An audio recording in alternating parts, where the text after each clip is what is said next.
I actually prefer Kingdom Hearts 1's Hollow Bastion. Kingdom Hearts 2 Hollow Bastion was more of a, I suppose you could say, a revival. Considering the fact that, you know, Hollow Bastion was originally called Radiant Garden. And so, thus the reason the music tempo changed forward and stuff like that. But I prefer the first one, because it gives a sense of mystery and stuff like that. Because aside from Twilight Town and Traverse Town, Hollow Bastion is its own world. It's not based on anything. I mean, some could argue and say that, you know, the castle itself is a representation of, like, Beauty and the Beast, thus Beast being a part of it and stuff like that. And some could say that the steam works and everything like that of the castle and stuff like that is resemblance to a Final Fantasy game. But it's like, it's literally its own world. It's not based on a property or anything like that. I use stupid little... Beast, if you're gonna do something, now would be a good time to do it. Where did Beast go?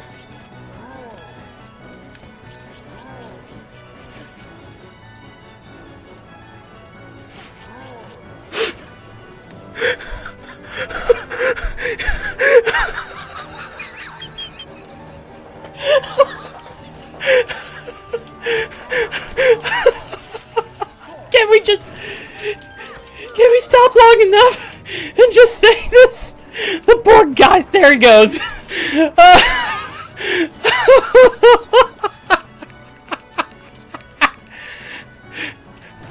I was literally like, I'm in trouble.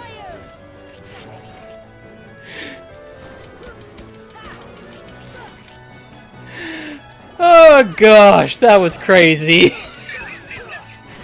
He's drowned it. Every once in a while, the game tends to go through a little hiccup, and then it's like the most funniest thing ever.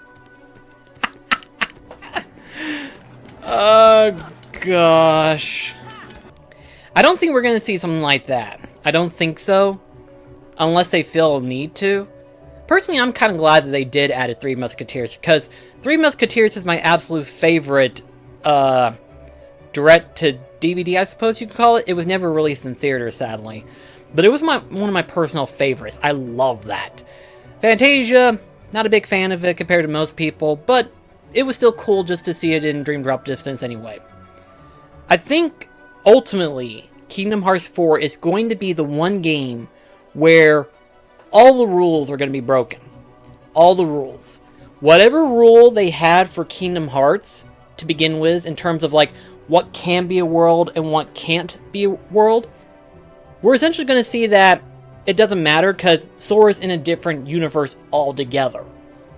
So Sora can be potentially seeing other worlds, which is why I do believe we could be seeing Star Wars, we could be seeing Marvel, we could see any of that. We may not see any of them, or we could see some of it, because again, we are in a different universe with Sora now. So for all we know, it could happen, it could not happen.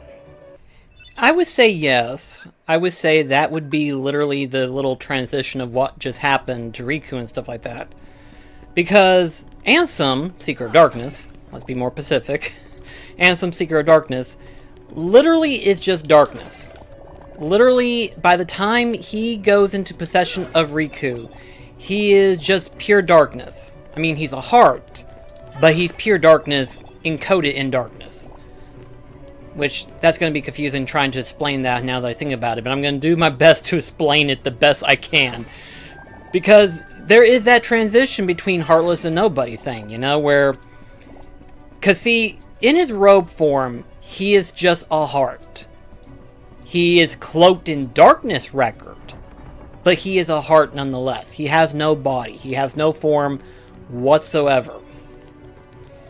And so, thanks to Riku, he literally possesses him.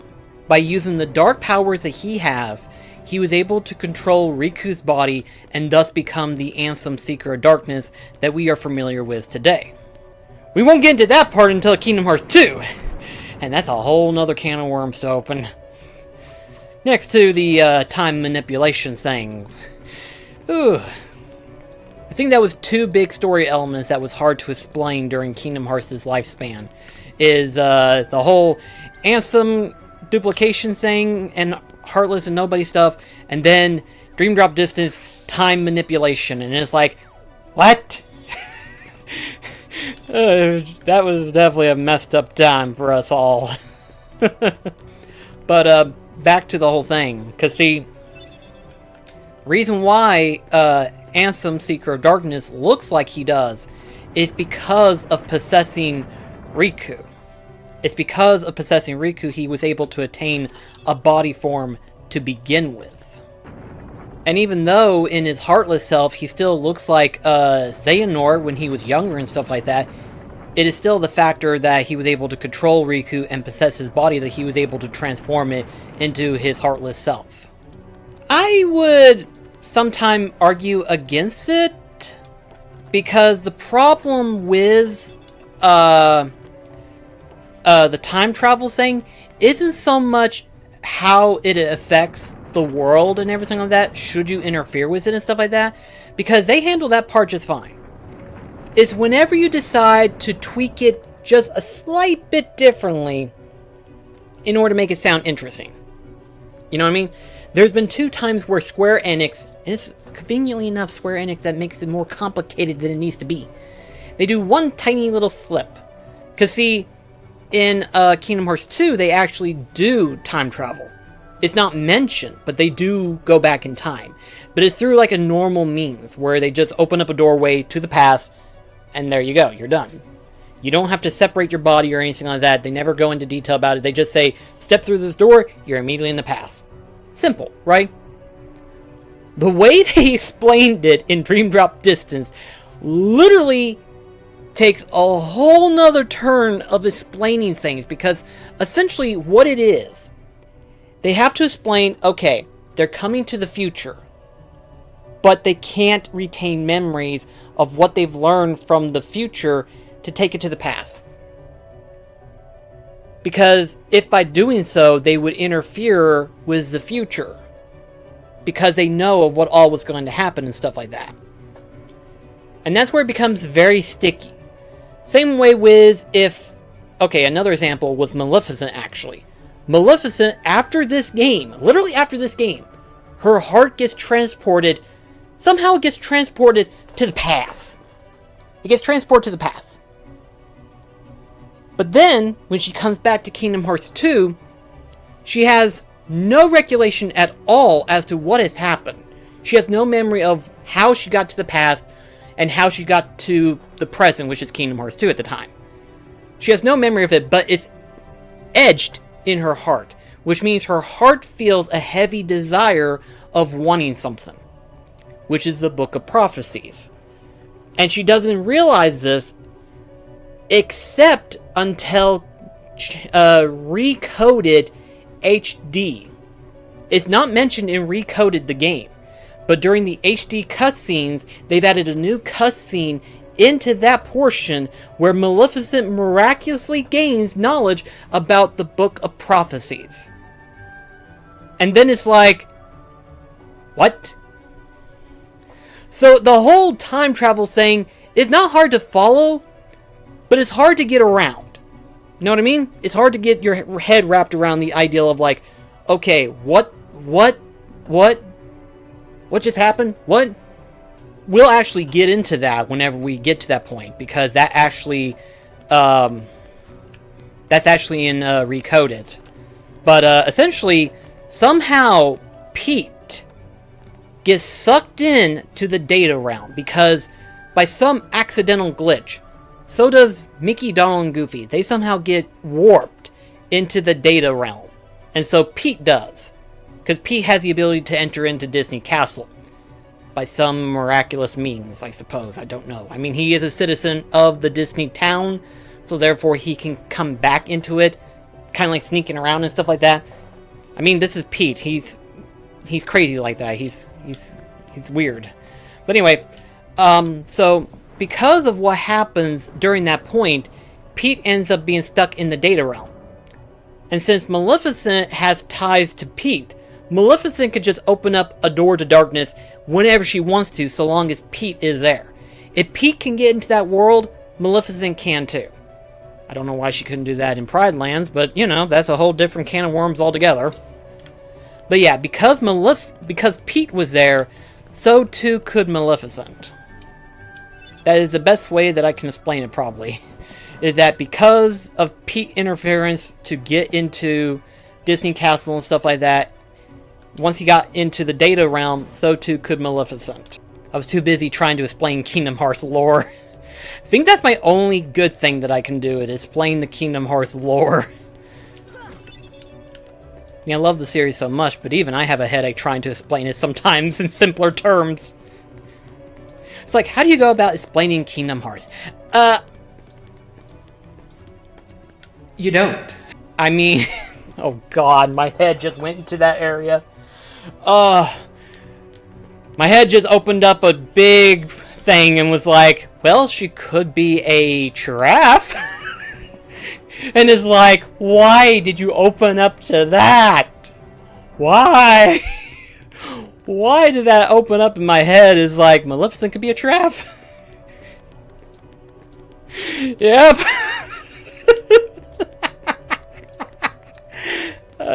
All of a sudden now, I want to see fan art of somebody portraying Maleficent in Pride Lands, but with a giraffe's head. I want to see that now, just to laugh at it. You know, you see this purple/black spotted giraffe with a long neck and Maleficent's head complete with horns. I want that so badly. Oh man.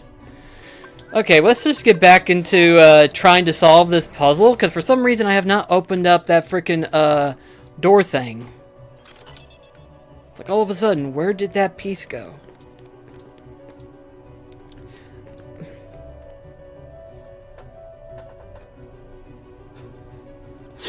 I knew I was missing a book, but I didn't know it was right in front of me! Oh god, that just goes to show you, it doesn't matter how many times you play a game, you'll forget one or two small things. I'm having fun too. I'm just playing Kingdom Hearts for the hell of it, and oh my gosh, the stuff that we're just doing. Oh gosh, just coming up with some of the randomest ideals and stuff like that. Tyranitar. I mean, in a sense it does. If his eyes were open and stuff like that, and if the camera would stop juggling so much.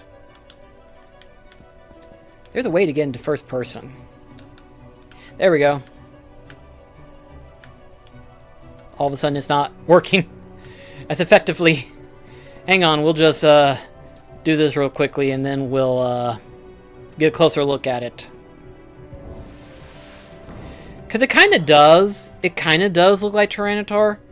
It's just, the thing is that its eyes are closed. If its eyes were open and everything like that, it'd probably be helpful. But because of his eyes are closed, it's kind of hard to see the resemblance. It actually does. Like, never mind the snout and everything like that, but it actually does have a resemblance to Tyranitar. It's not hard to picture that, actually, in all honesty. It's not. Once again, finding more resemblance to Pokemon in Kingdom Hearts. Oh gosh, all of a sudden, Pokemon is in Kingdom Hearts. It's like we couldn't get Mario, but we can sure as hell get Pikachu. To be honest, I can picture Sora with a Pokemon. I really can. It's not that out of the imagination to picture that. It's not. I would say, Galar,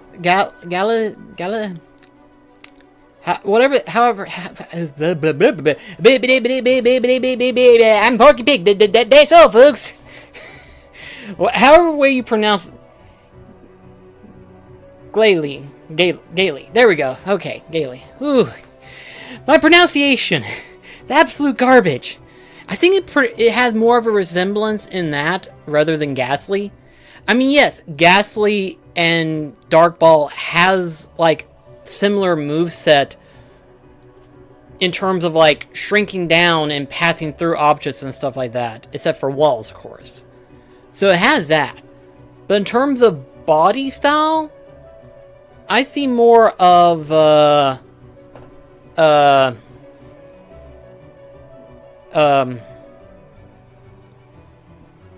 Glalie. Either way, Mech, I know you're trying, but my pronunciation is just garbage. I cannot pronounce much in terms of helping me save in terms of the English language. And Japanese does not help either. Let's face it, the Pokemon names are essentially Japanese terminology names, where they were like, well, let's just combine this with this, and then boom, we got a Pokemon. And it's like, yeah. I'm trying my best to pronunciate and stuff like that, but it's not helping. I cannot pronounce worst shit. I don't think so. Oh, maybe Max, but I forgot about PJ. Oh my gosh, I forgot. Why did I forget Pete's son? I always remember Goofy's son, but why did I forget Pete's son? Oh my gosh, I feel so bad. PJ's a good kid, just as Max is. I don't know why I forgot him. Oh my gosh, I feel kind of bad now. I mean, it doesn't help that his father is a no good villain. But still, to a point, PJ's a good kid. I think what it was is that it wasn't PJ, but it was Max and Webby. That's what it was, Webby. Because there was an image that I saw that someone basically drew. And it was an ideal where, you know, you had Webby, which was, if I remember correctly, it was Scrooge McDuck's maid niece, I believe. I forgot half the time, but anyway, you got that. And then Goofy's son, Max. They're teamed up with somebody else. And they're basically exploring the worlds, but it's the worlds of the Saturday morning cartoons. And it was like that scenario was brought up and everyone was just losing their absolute minds. Like, this needs to happen. Bad thing is, now it makes me want to watch Goof Troop. Haven't seen that series in who knows how long. I wouldn't mind actually watching it again. That and DuckTales. I was never a Darkwing Duck fan. Unlike compared to everybody else, you know, whenever they talk about Saturday morning cartoons. But it was Goof Troop, Chip 'n Dale Rescue Rangers, and then DuckTales were like my absolute favorites. Next to like that of like, say, The Many Adventures of Winnie the Pooh, Aladdin, and Hercules animated series. Those were good. I think I accidentally... Nope! I summoned Tinkerbell. Just... No, that was Simba. Whoopsie! Wrong summon! Okay, let's try this again. Tinkerbell. There we go. That's what I was trying to summon. It's like, wrong one! There we go. Even after screwing up on Tinkerbell, I survived. You just missed me summoning Simba by accident, but I got Tinkerbell out. It's like I was trying to get Tinkerbell out and Simba appeared and it's like, whoop, wrong one. Nope, so far we've been doing really good on track. Although Riku may be able to be the one to do it.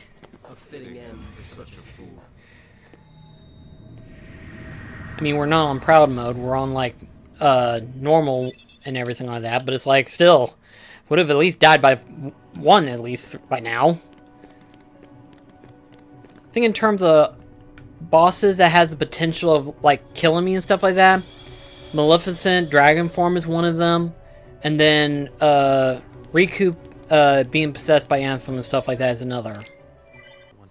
Considering the fact that we've actually seen the inside of the gummy ship, Kairi would have enough room to just sit there and stuff like that. Not so much actually like have a seat for her, but she would have enough room to just kind of sit down Indian style and stuff like that. She has enough room.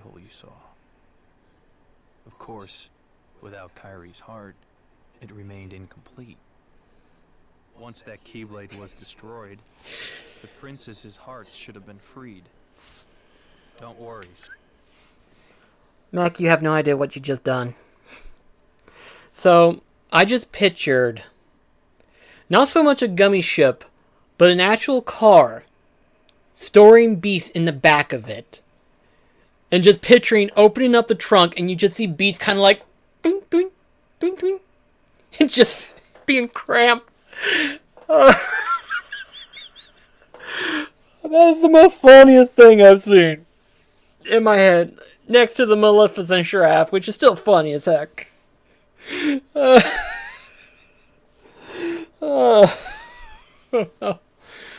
Oh my gosh.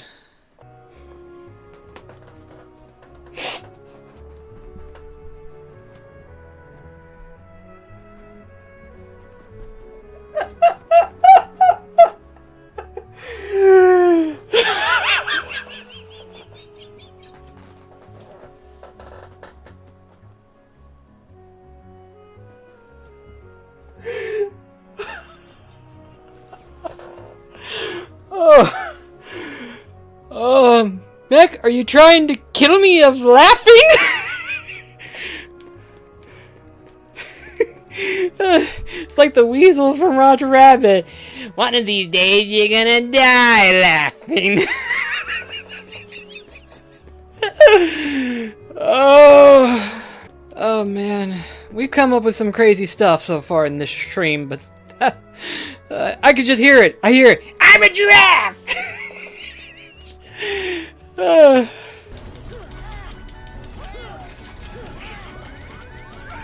Oh, we almost had our first death. Did you see how small my HP was right there? We almost had our first official death. You know what? We're gonna do something extremely crazy once we get done with this world. Once we get done with this world, we're gonna do something incredibly, insanely stupid, probably. Something that will probably kill us. And we will see our first death. Or 5. But after this, we're gonna do something crazy. So once we get done with this world, I was thinking about it and I was like, I mean, we got plenty of time to do at least one small thing if we wanted to, but I'm going to take on the Phantom. The Phantom's at the clock tower. We're already at that point where we can get another item, and I'm gonna have to fight him anyway. So it's like, at this point, going straight for the Phantom. He doesn't have a lot of HP, so we should be able to take him on with no major issue. I say that, and then we're gonna die. I remember as a kid, this thing scared the living hell out of me. Because this Final Mix version just looks like that, which honestly isn't bad. But in the original version, it's just straight up black. It's like staring at death in the face. Donald, I am so glad you're actually doing your job. My gosh. Is he being a hero or what? Fire! Fire! Here! I mean, we give him shit for years, and now he's pulling his weight.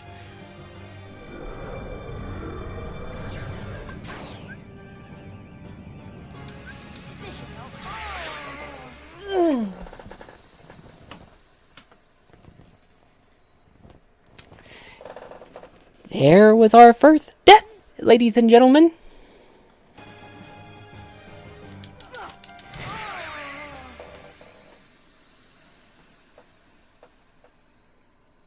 Wow! We now know how hard it can hit when it finally does hit us. Okay, well, Eek.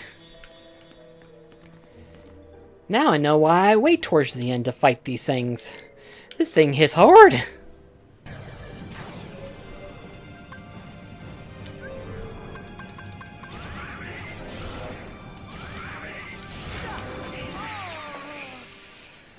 Ooh, wow. Death 3.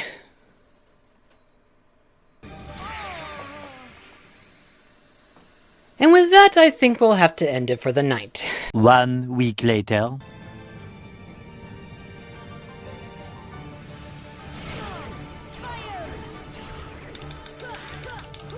Got him!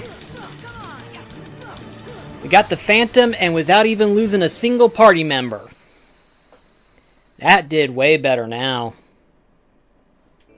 Okay, so now we got the 7 o'clock, and then we got to circle around for the 2 o'clock, 3 o'clock, 4 o'clock, 5 o'clock.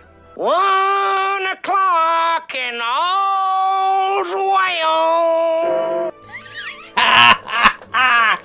Oh, I gotta show Delmar that. Oh, gosh. I love that. I agree on that one. The Shadow Man alone would definitely make a very interesting boss to fight. Honestly, I think it would work well for Kingdom Hearts stories too. I've thought about this since Kingdom Hearts 3 and everything like that. But really, it could also work well in terms of storytelling for... Okay, here's the scenario, okay? Say you are playing as all three of the trio, you know? You got Sora, Riku, and Kairi.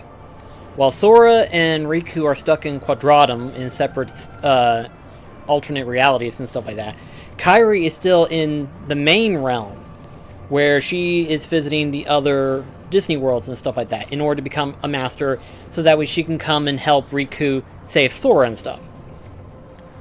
And since you've got that whole story from Princess and the Frog, it would kind of coexist in that same ideal. You know, where she's trying to stop the Shadow Man, but the Shadow Man tries to strike a deal with Kairi in the hopes of trying to find Sora and meet up with him and stuff like that. You know, can you imagine that scenario? That would actually really work. I hope that happens now. I really want that to happen now. Okay, that'd be pretty cool. Louis as a summon, that'd be pretty cool. I'm just picturing it right now, and I want that to happen. Like, I want that to happen. That would be so freaking killer. Just to have him kind of have like a New Orleans marching band right behind him and just blowing on that freaking trumpet of his. Just, that would be freaking awesome. I want that now. I want that so badly. Since I got Arrow Gut on me right off the back, should be fine.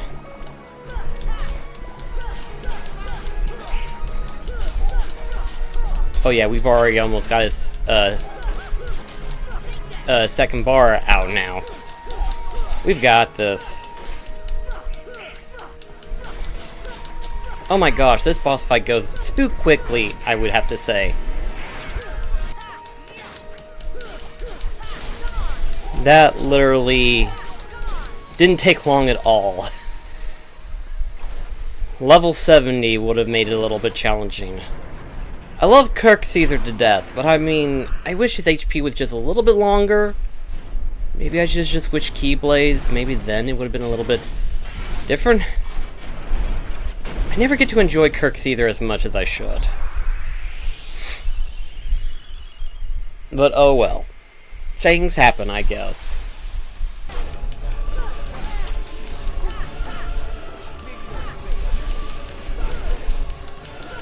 There we go! Ooh, okay, Sephiroth, calm down. Maybe I shouldn't have leveled up that high at this point. I was not expecting things to die as quickly. I mean, I'm glad, because I mean, I don't have to worry about them for so long, but at the same time, I'm like, maybe level 80 was a little bit too much. I mean, I'm not on the hardest difficulty, so it's not like it's that quick, but at the same time, it's like, I don't know.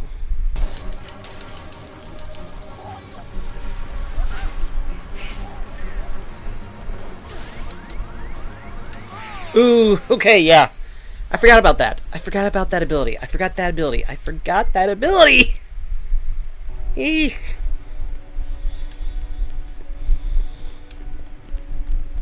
I forgot. I forgot. He isn't bad once you finally get it down and stuff like that, but yeah, I forgot about that ability. It kills me.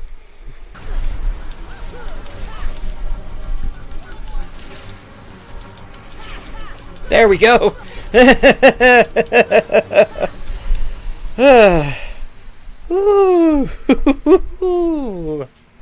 Admittedly, my strength was a little bit too much. But I did this as I was grinding and stuff. And I was like, Sephiroth is going to kick my ass regardless. Like, that was my main thing, was that Sephiroth was going to kick my ass. So it's like, yeah, let's just go ahead and beef up our strengths, and that way we can actually do some damage. And yeah, this is what we ended up. We're already here. This is pretty freaky looking when you think about it. It still looks freaky to this day. It's like, you know, you fight these, what looks like little plush Heartlesses, and from what we have done so far, talked about them looking almost like Pokemon-esque and everything like that, and then we get this monstrosity. And it's like, what is this? As I have been researching on how to get Days and Recoded working and stuff like that, I kind of decided, you know, since we got this working so far, let's just do the Game Boy Advance and see what we could do. Admittedly, it's emulation, but I got it to work. So, that's what's going to happen next. We're going to jump into Chain of Memories using an emulator that I have been working on and stuff like that for like 2 weeks. Not all at once, by the way, just to let you know. It's been gradually. But anyway, so yeah, that's going to be exciting. You're going to see me play through Chain of Memories, the original Chain of Memories, which for those that are curious, it does contain Riku's story portion of it. So you'll get to see both Sora's and Riku's.